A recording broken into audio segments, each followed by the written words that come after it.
नमस्ते, hello and welcome to गांव cafe. गांव कनेक्शन के गांव कैफे में आप सभी का स्वागत है। देश भर में काफी प्रदेशों में जो है भारी वर्षा हो रही है और वर्षा का ही वो मौसम होता है जब सांप जो है काफी हद तक बाहर निकलते हैं। और हमारे देश में सांप काटने की जो इंसिडेंट्स है और सांप काटने से जिन लोगों की मौत हो जाती है, खासकर कि हमारे ग्रामीण इलाकों में, उनके केसेस जो है बहुत ज्यादा बढ़ जाते हैं। तो आज हम हमारे गांव कनेक्शन के गांव कैफे पे इसी विषय पर चर्चा करेंगे कि क्या कारण है कि गांव में जो है सांप काटने से हर साल इतने लोगों की मौत हो जाती है और किस तरह से जो ग्रामीण भारत में ऐसी सर्पदंश से मौत होती है उसे किस तरह से रोका जा सकता है। और आज गांव कैफे में हमारे साथ जुड़ रही हैं एक बहुत ही खास मेहमान, जो कि सर्पदंश पे और सांपों पे काफी सालों से जो है कम्युनिटीज के साथ काम कर चुकी हैं। डॉक्टर प्रियंका कदम। डॉक्टर प्रियंका जो है वो प्रेसिडेंट हैं और फाउंडर हैं snake bite healing and education society से। और वो रहती तो मुंबई में है, पर देश में काफी प्रदेशों में जाकर जो है गांव में जो लोग रहते हैं उनके साथ काम करती हैं, सांपों से कैसे जाने बचाई जा सके। इसके अलावा जो डॉक्टर्स और प्राइमरी हेल्थ सेंटर्स हैं वहां पर भी काम करती है। तो डॉक्टर प्रियंका, आपका जो है गांव कैफे में स्वागत है। Thank you. नमस्ते thank to everyone. Thank you Priyanka. इससे पहले कि मैं आगे बात करूं आपसे, मैं अपने दर्शकों को ये भी बताना चाहूंगी, जो प्रियंका जी हैं, वर्ल्ड हेल्थ ऑर्गेनाइजेशन जो WHO है, उनका एक snake bite prevention and control strategy का एक ग्रुप है, उसमें भी एज एन एक्सपर्ट जो है इम्पैनल्ड हैं। प्रियंका जी, आपसे जो हम पहली चीज जानना चाहेंगे, क्योंकि हम गांव कनेक्शन है और हम गांव की बात रखते हैं, और जी। हाल ही में हमने एक कैंपेन भी लॉन्च किया था द गोल्डन आवर नाम का, जिसमें हमने कोशिश करी थी कि सांपों से जो मौत हो जाती है ग्रामीण भारत में उसको किस तरह से कम किया जा सके। तो आप भी क्योंकि गांव में काम करती हैं लोगों के साथ में, आपके हिसाब से जो ये सांपों से लोगों की मौत हो जाती है ग्रामीण भारत में, उसके क्या मुख्य कारण हैं? और इसी के साथ में जहां तक हमें आंकड़े बताते हैं, कुछ तो कहते हैं करीब 53 या 58 या 60,000 तक लोगों की मौतें हो जाती है। क्या ये सही आंकड़ा है या आपके हिसाब से इससे भी बहुत ज्यादा ऐसे केस होंगे जो हमारे देश में होते हैं? प्रियंका जी। तो thank you very much Nidhi ji. और सबसे पहला जो आपका सवाल था कि क्यों इतना ज़्यादा मौत होता है, तो उस पे 2 कारण हैं। एक है कि हमारे देश में बहुत ज़्यादा अंधविश्वास है और साँप के बारे में बहुत सारा मिथ्स जो दंत कथा जिसको हम कहते हैं वो है। अब आप कोई भी प्रदेश में चले जाइए, लिटरेसी हाई है, उस प्रदेश में भी आप जाएँगे, तो फेथ हीलिंग के ऊपर बहुत भरोसा होता है, ख़ास तौर से ग्रामीण विभाग के लोगों को। और स्नेक बाइट हुआ तो सबसे पहले वो जाएँगे भगत भुआ या जो भी है तांत्रिक-मांत्रिक सबके पास जाना पसंद करते हैं। उसका बहुत सारा कारण है। बचपन से जो आप बड़े हुए हैं देख कर के, और हमारे देश में 300 से ज़्यादा प्रजाति का साँप है और उसमें से सिर्फ़ 15 प्रजाति है जिसके काटने से रिपोर्टेड डेथ्स है, और वो 15 में से भी सिर्फ़ 4 ही हैं जो सबसे ज़्यादा अधिक जिसके काटने से डेथ्स रिपोर्टेड हैं। तो most of the times 50% time तो नॉन वेनेमस स्नेक जो बिन विषारी साँप जिसको कहते हैं, वो उसका बाइट होता है। अब उस समय कोई भगत के पास जाएगा, कोई मांत्रिक के पास जाएगा और वो कुछ भी मतलब मंत्र तंत्र करके और कुछ बांध दिया, कुछ खिला दिया और वो ठीक हो गए। उसके बॉडी में जहर था ही नहीं, तो वो ऐसे भी बैठा रहता घर में तो भी वो उसको कुछ नहीं होता। तो यही कारण है कि उसकी वजह से ज़्यादा आस्था बढ़ जाता है। और दूसरा एक और साइंटिफिकली प्रूवन है ये फैक्ट कि जो नाग है, कोबरा, वो जी। काटने वो अधिकतर जिनको नहीं भी आता है पहचानने सांप, उनको भी पता है कि जो ऐसे फन उठा करके जो सांप है वो विषैला सांप है। तो कोबरा है वो 50% ऑफ द टाइम्स वो ड्राई बाइट करता है। अब ड्राई बाइट का मतलब है कि उसने दांत तो लगाया लेकिन उसने जहर नहीं छोड़ा है बॉडी के अंदर, और उस समय बॉडी के अंदर अब जहर नहीं है तो आपको कुछ नहीं होगा। अब आप अगर भगत के पास जाओगे और वो तंत्र मंत्र हुआ। अगर ड्राई बाइट है तो आपको कुछ नहीं था ऐसे भी बॉडी में, तो आप बच गए, तो आपको आस्था बढ़ जाता है। अगर वो उसको जहर था बॉडी में और अगर वो फेथ हीलिंग कर रहा है और उसकी मौत हो गई, तो जो मांत्रिक हैं वो यही कहते हैं कि इसको तो बहुत ज्यादा ये था, इसको श्राप, बहुत ज्यादा श्रापित था, इसलिए मतलब फैमिली के ऊपर वो डाल देते हैं कि आपने देर कर दिया, नहीं तो मैं बचा लेता, या जो भी है। बट वो कभी ये नहीं बोलेंगे कि ये विषैला सांप था और इसलिए ये मर गया, तो ये एक कारण, बहुत बड़ा कारण है। और दूसरा बड़ा कारण ये भी है कि अधिकतर बहुत सारी जगह पे जहाँ बाइट्स होता है वो ग्रामीण ऐसा इलाका रहता है जहाँ पर एकदम करीबी अस्पताल है, उसमें ट्रीटमेंट नहीं मिल पाता है जल्दी से। तो अब वो जो रोगी है उसको आप लेकर के अगर आपको जाना है 60 किलोमीटर दूर या 40 किलोमीटर दूर, आप, और बाइट भी बहुत बार रात को हो जाता है या इस तरह का ऑड आवर्स में हो जाता है जब आपको सुविधा नहीं हो गाड़ी छकड़े की, तो उसके वजह से delay in access of health care, वो भी एक बहुत बड़ा कारण है मोर्टेलिटीज होने का, मतलब मौत होने का, और डिसेबिलिटी भी, मतलब हाथ पैर जो है जहाँ पर बाइट हुआ है लोकल एरिया में बहुत ज्यादा ट्रॉमा और सड़ जाता है। ये सब कारण है bad first aid, faith healing and delay in access to health care. जी, शुक्रिया प्रियंका। और हमने भी जैसे बता रही थी जो कैंपेन चलाया था, हमारे जो कम्युनिटी जर्नलिस्ट है, एक्चुअली हमने उनको अलग अलग जगह जो प्राथमिक स्वास्थ्य केंद्र हैं वहां पर भेजा और बोला कि आपके यहाँ पे चेक करिए कि एंटी वेनम जो है अवेलेबल है या नहीं है। और हमने रियलाइज किया कि ऑलमोस्ट हम जिस जिस पीएचसीज में गए थे किसी के पास भी एंटी वेनम अवेलेबल नहीं था। एट बेस्ट वो जो है सीएचसीज में अवेलेबल होता है, ऐसा हमें भी जानकारी में आया जब हमने इस पे पूरी पड़ताल की थी। एक छोटी सी चीज और प्रियंका, आप जैसे कह रही हैं कि देर हो जाती है और अगर कोई नाग काट लेता है तो कितने समय में जो है हमें पेशेंट को जल्दी से जल्दी अस्पताल लेके जा, कितना समय रहता है कि उसके रहते अगर हम ट्रीटमेंट करवा ले तो जान बच सकती है? आपका सवाल तो बहुत इम्पोर्टेंट है, लेकिन इसका कोई मतलब स्ट्रेट कट रिप्लाई नहीं है। देखिए, स्नेक बाइट है ना, ये एक बहुत कॉम्प्लेक्स चीज है, और कौन सा सांप काटा है आपको और किस बॉडी के पार्ट में काटा है, और वो पेशेंट का क्या है फिजियोलॉजिकल कंडीशन, मतलब वो बूढ़ा है, जवान है, बच्चा है, उसको कोई कोमॉर्बिडिटीज है, जैसे डायबिटीज हुआ, हार्ट पेशेंट हुआ, ब्लड प्रेशर हुआ, बहुत तरह का इस तरह का कोई किडनी प्रॉब्लम्स है। तो अगर आप बोलते हैं कि देखो भाई ये फलाना सांप काटेगा तो इतने टाइम में मौत हो जाएगा और ये वाला काटेगा तो उतने टाइम में, और अगर नहीं हुआ देन दे से कि वो उस एक्सपर्ट ने तो ऐसे बताया था। इसलिए कोई भी इंफॉर्मेशन जब हम किसी भी पब्लिक फोरम पे देते हैं तो you have to be very responsible. आप इरिस्पॉन्सिबली कोई भी चीज का दावा करेंगे जो एक के ऊपर लागू होगा लेकिन किसी और के ऊपर नहीं होगा, तो वो जी को फायदा नहीं है उस तरह का बात बताने का। लेकिन जैसे नाग आपने जिक्र किया था, तो जल्द से जल्द ये जो गोल्डन आवर, आपने एकदम 100% आपने सही बात कहा। Golden hour is the best. अगर 1 घंटे के अंदर ट्रीटमेंट शुरू हो जाता है तो पेशेंट का रिकवरी फैक्टर बहुत ही बढ़िया हो जाता है। लेकिन इसका मतलब ये नहीं है कि अब 1 घंटा से ऊपर हो गया तो आप गए काम से, भाई अब मेरा तो मौत ही है, ऐसा नहीं है।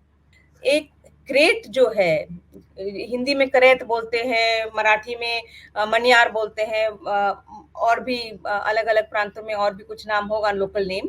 तो क्रेट बाइट जब होता है अधिकतर वो रात को ही होता है, बिकॉज क्रेट जो है वो नॉक्टर्नल स्नेक है, रात को ही वो एक्टिव होता है। अगर दिन में किसी ने देखा है क्रेट को तो वो हो सकता है बाय मिस्टेक, मतलब उसको कुछ डिस्प्लेस किसी ने मतलब उसको डिस्टर्ब कर दिया होगा इसलिए वो निकल करके भाग रहा है या कुछ भी। लेकिन अधिकतर वो आफ्टर सनडाउन वो एक्टिव होता है। तो क्रेट बाइट में कभी कभी डिलेड सिम्टम आता है, तो वो सिम्टम जो है वो 24 घंटा क्या, मैंने 48 आवर्स के बाद भी आते हुए देखा है। अब ये क्यों है? क्योंकि क्रेट का जो फैंग है वो बहुत छोटा सा है, और जब वो बाइट करता है, अधिकतर लोग जब सोए रहते हैं उस समय बाइट हो जाता है, तो उनको पता भी नहीं चलता है कि मुझे सांप काट लिया है। तो सुबह अगर कोई उठा है नींद से और उसको गले में दर्द हो रहा है, वो कोई चीज निगल नहीं पा रहा है, या पेट में दर्द हो रहा है, चक्कर आ रहा है, जनरल वीकनेस लग रहा है, यू नो, आंख, ये जो आईलिड्स है वो नीचे, जैसे कि आदमी नशे में है वह उस तरह जी। से हो रहा है, ये सब सब साइन है क्रेट बाइट का। तो ये भी चीज है जो बहुत बार गांव में ऐसे होता है, और जो प्राथमिक इलाज के लिए जाते हैं तो वो उसको बोलता है पेट दुख रहा है, तो उसको इनडाइजेशन का दवाई दिया जाता है एंड ऑल दैट। बट अगर हम साइन और सिम्टम के बारे में बात करेंगे इस तरह से, तो हो सकता है कि जागरूकता के द्वारा लोग में और भी ये मतलब ये हो जाए कि उनको और भी अलर्ट वो रहें। एक जी। चीज़ और प्रियंका, क्योंकि हम बहुत किसानों के साथ में काम करते हैं और बारिश का ये समय होता है कि जब हमारे किसान भाई-बहन जो हैं वो खेतों में काम कर रहे होते हैं और खेतों में भी काफ़ी साँप आते हैं, जिसमें से काफ़ी जो है वो ज़हरीले नहीं होते हैं। पर हम्म। क्या कुछ कर सकते हैं किसान भाई-बहन लोग हमारे जो खेतों में काम करते हैं बारिश के समय में, अपने आप को साँपों से बचाने के लिए? ये देखिए, इसमें हमने ये किया हुआ है कि ये जो है, wear closed pair of shoes, जी, बंद शूज पहनिए, तो स्नेक बाइट नहीं होगा। रात को जब आप निकलते हैं तो टॉर्च हमेशा लगाइए।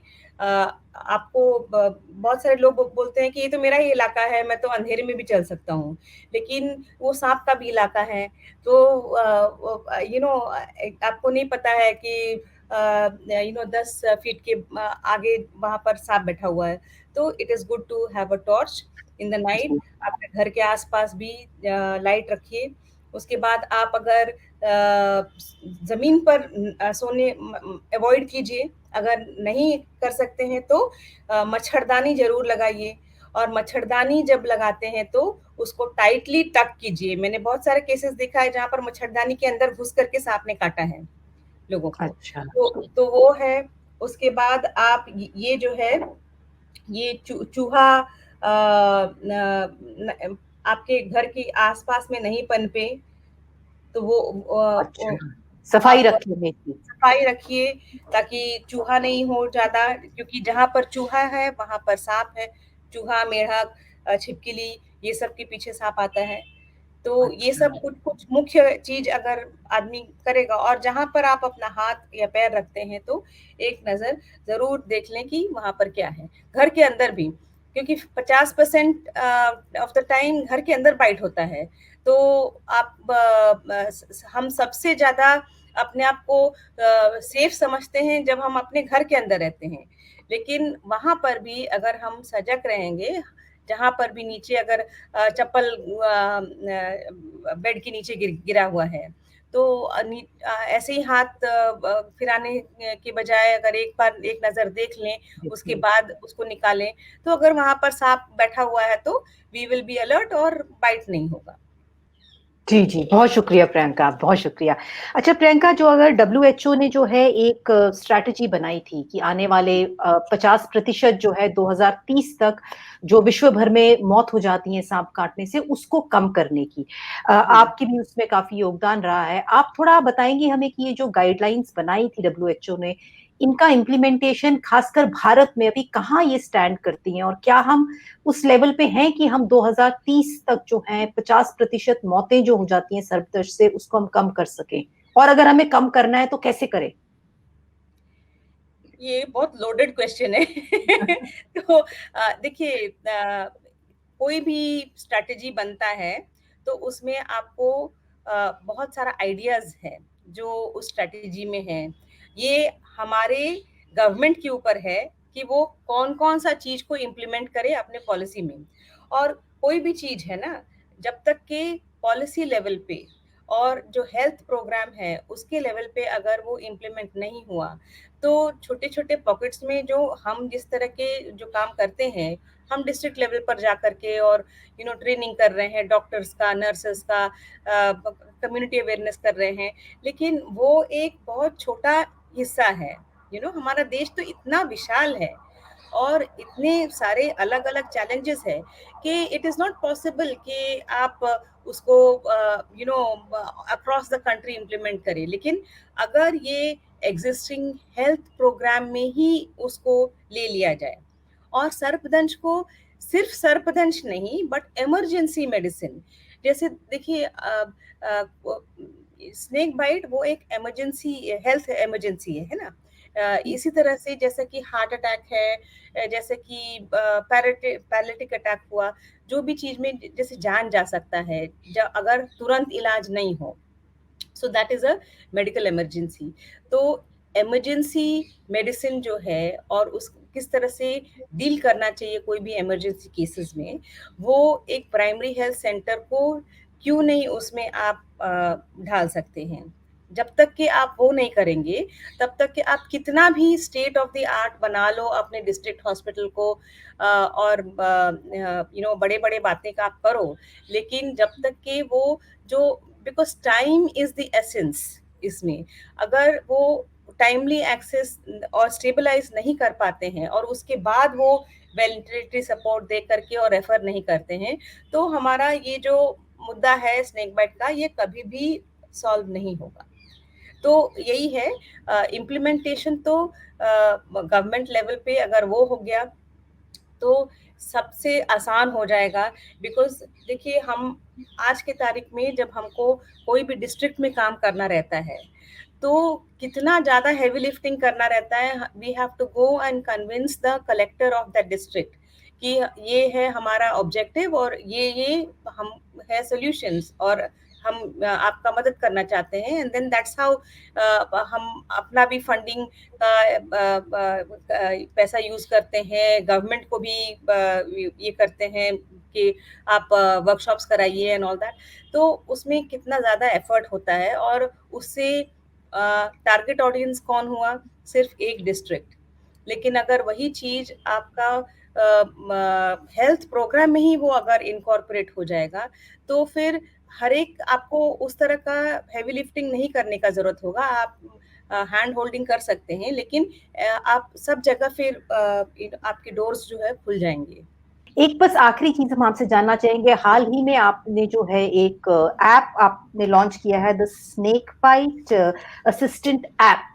आप उसके बारे में थोड़ा सा हमें जानकारी देंगे कि आप मोबाइल एप्लीकेशन जो है ये क्या है ऐप, और इसको जो है लोग कैसे इस्तेमाल कर सकते हैं? क्या ग्रामीण भारत में रहने वाले लोग भी इसको इस्तेमाल कर सकते हैं? क्या है इसके बारे में थोड़ी जानकारी देंगे?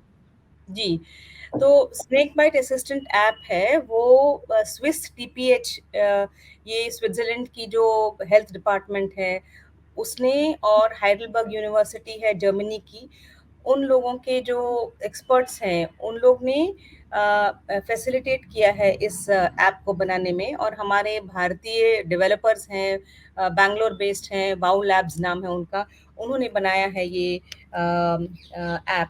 तो ये इस तरह का है, ये जो आप देख रहे हैं, ये है ये ऐप, और ये प्ले स्टोर में आप एंड्रॉयड फ़ोन पर आप ये कर सकते हैं।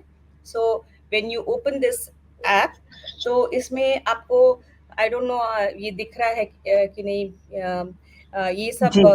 अलग लेवल्स है लोगों का। पहले वो ऐप आपको पूछेगा कि आप यूजर का प्रोफाइल क्या है, मतलब आप जनरल पब्लिक हो, कि आप एक पैरामेडिक हो, या आप एक प्राइमरी हेल्थ सेंटर के डॉक्टर हो, या सेकेंडरी हेल्थ सेंटर के डॉक्टर हो।